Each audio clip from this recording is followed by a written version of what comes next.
Hindi nagpatinag sa bagyo ang mga mambabatas. Dahil kasabay ng pagbuhos ng ulan, dala ng habagat, ay ang patuloy naman nilang paghahatid ng tulong at serbisyo sa mga nasasakupang lalawigan.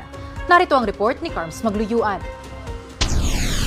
Nakipagpulong si Rizal 3rd District Representative Jojo Garcia sa ilang opisyal ng lungsod upang alamin ang kasalukuyang sitwasyon ng mga residenteng pangsamantalang nanunuluyan sa evacuation area na apektado ng tuloy-tuloy na pag-ulan dulot ng habagat.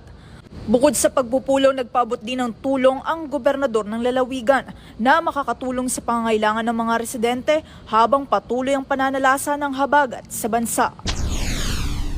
Bilang tugon naman sa pagbaha sa ikalawang distrito ng Marikina, nagpaabot ng 3 karagdagang mega pumps para sa barangay Tumana si Chairman Don Artes. Ang mga mega pumps na ito ay kayang mag-pump ng tubig na katumbas ng isang Olympic-sized swimming pool sa loob ng 22 hanggang 25 minutes na makakatulong upang maibsan ang pagbaha sa kanilang lungsod.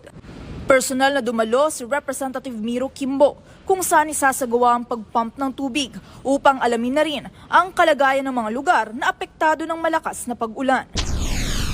Sa gitna ng matinding pag-ulan, personal na bumisita si Valenzuela 2nd District Representative Gerald Galang sa mga pamilyang pansamantalang nananatili sa evacuation center upang alamin ang kalagayan ng mga ito. Bukod sa pagbisita, naghatid din ng tulong para sa pangunahing pangangailangan ng mga residente. Makakaasa naman anya ang mga ito na patuloy ang kanyang pagtugon at serbisyo sa oras ng kalamidad. Hatid ang mabilis na pagresponde at mainit na pagkain naman para sa evacuees ang pinangunahan ni Calambas City Lone District Representative Charis Hernandez.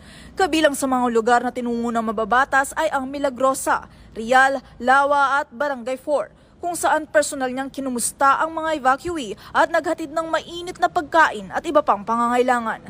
Para sa totoong balita sa Bagong Pilipinas, Carms Magluyuan, Congress News. Ako po si Sofia Potenciano. Para maging updated, manatiling nakatutok sa Congress TV, Congress TV Digital at iba pa naming social media pages.